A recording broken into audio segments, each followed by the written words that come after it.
ito ay rated SPG. Striktong patnubay at gabay ng magulang ang kailangan. Maaaring may masiselang tema, lengguwahe, karahasan, sexual, horror o droga na hindi angkop sa mga bata.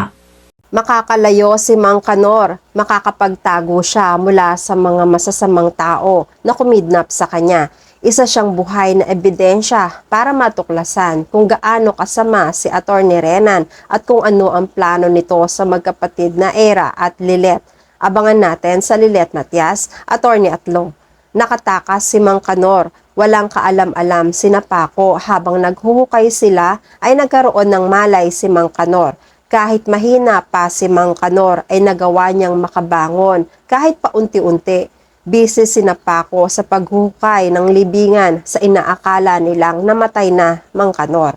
Busy rin sila sa pagkukwentuhan habang nangangarap sa perang makukuha nila sa trabaho nila. Hanggang bubuhati na sana nila si Mang Kanor ay doon pa lang nila napansin na nakatakas na pala ang biktima nila. Medyo nakalayo-layo na si Mang Kanor at nakapagtago na. Sa pagkataranta, gusto agad sana ipaalam ni Paco kay Renan na nakatakas si Mang Kanor. Hindi nila napuruhan si Mang Kanor pero biglang nagbago ang isip ni Paco. Ayaw pala niyang sabihin na pumalpak siya dahil hindi nila makukuha ang perang bayad sa trabaho nila. Nung tawagan ni Paco si Renan, nasa opisina pa si Renan. Ayaw tumanggap ng tawag ni Renan kahit sa cellphone habang nasa opisina pa siya. Delikado ito. Maaaring may makarinig. Magiging ebidensya pa ito kung sakaling may taong makakarinig sa pinag-uusapan nila. Nakita ni Renan si Era na naghihintay sa kanya. Kahit pinapagalitan ni Renan si Paco ay kalmado lang ang hitsura ni Atty. Renan pero pagalit ang boses niya na nakikipag-usap kay Paco. Pinaalala niya kay Paco na huwag siyang tawagan. Ang sabi ni Paco, napatawag lang siya para sabihin na tagumpay na ang trabahong pinagawa ni Renan sa kanila kay Mang Kanor. Nagsinungaling si Paco para makuha pa rin nila ang bayad sa pinaghirapan nila. Napangiti si Renan pero hindi niya alam, pinaaasa lang pala siya ni Paco. Kampanteng-kampante pa naman si Renan na nailigpit na ang isa sa mga taong gusto niyang paghigantihan. Samantala, tinawagan naman ni Ramir si Lilet.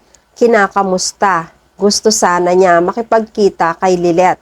Pero ang sabi ni Lilet ay may lakad siya. Ngayong gabi, kasama sina Era at Renan. Mag-treat si Renan sa kanilang dalawa sa isang upscale restaurant.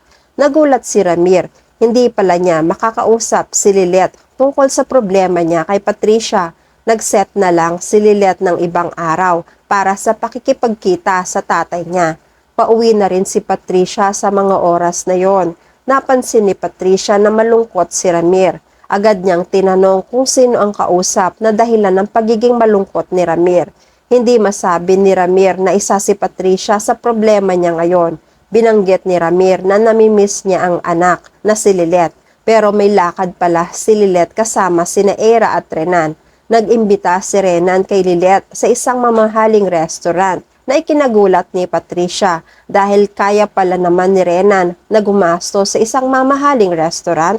Nagtataka lang siya bakit walang pambayad sa mga tauhan niya si Renan. Naka-ismid si Patricia at plano niyang tawagan si Renan kapag makakuha siya ng tiyempo sa pag-alis ni Ramir. Sa kabilang banda, pagkatapos ng pag-uusap ni Renan at Paco sa telepono, ay inayanan ni Renan si Era na kanina pa naghihintay sa kanya sa pagiging busy. Itutuloy na nila ang dinner kasama nila si Lilet. Treat ito ni Renan. Alam ni Era na masyadong busy si Renan. Kaya tanggap ni Era na marami ang tumatawag kay Renan sa panahon ngayon. Mga ilang sandali pa nga ay tumawag rin si Patricia kay Renan. Lumayo na muna si Renan kay Era para hindi marinig ni Era ang boses ng kausap at ang mga pag-uusapan nila. Galit agad ang boses ni Patricia. Tinatanong niya kung kailan siya mababayaran sa inabono niya sa mga tauhan niya. Nagagalit naman si Renan sa paniningil sa kanya ng ganon kabilis dahil napag-usapan na naman nila ang tungkol dito. Pero ayaw pumayag ni Patricia. Nagtanong siya tungkol sa upscale restaurant na nabalitaan niyang pupuntahan ni Renan at si Renan pa ang manlilibre. Kaya pala niyang maglabas ng malaking halaga pero ang bayaran si Patricia ay wala siyang maibigay. Sinabi ni Patricia na kailangan nila mag-usap at magkita ngayon din mismo. Pero nagalit si Renan. Hindi rin siya pumapayag. Isa pa, nakalaan na ang oras niya ngayong gabi kina Eira at Lilet. Hindi siya pwedeng umatras dahil kasama ito sa mga plano ni Renan na kuhanin ang loob ng magkapatid hanggang mahulog at mapaglaruan niya. Lalo na si Lilet na alam ni Renan na malakas ang pang-amoy. Sobrang nag-iingat si Renan. Binabaan ni Renan ang tawag si Patricia. Galit na galit naman si Patricia. Samantala, natuloy na nga si Renan at Eira sa restaurant. Naghihintay na rin pala si Lilet sa kanila. Pero malakas talaga ang kutob ni Lilet na may kakaibang plano si Renan. Napapansin ni Lilet na paiba-iba ang ugali ni Renan at may mga salita si Renan na nagiging palaisipan kay Lilet. Isa pa sa pinagtataka ni Lilet ay bakit sila ililibre ni Renan sa isang mamahaling restaurant kung walang malalim na okasyon. Nung una, tahimik lang si Lilet sa paghihintay sa dalawa hanggang dumating na nga si Renan at Eira. Masayang binati ni Eira si Lilet, ganun rin si Renan. Hindi natiis ni Lilet na tanungin si Renan kung ano ang okasyon. Bakit naman sila magdi-dinner sa ganitong kamahal na restaurant? Sinabi ni Renan na meron silang isa-celebrate. Kaya naisipan ni Renan na ilibre silang magkapatid dahil pareho silang malapit sa puso niya.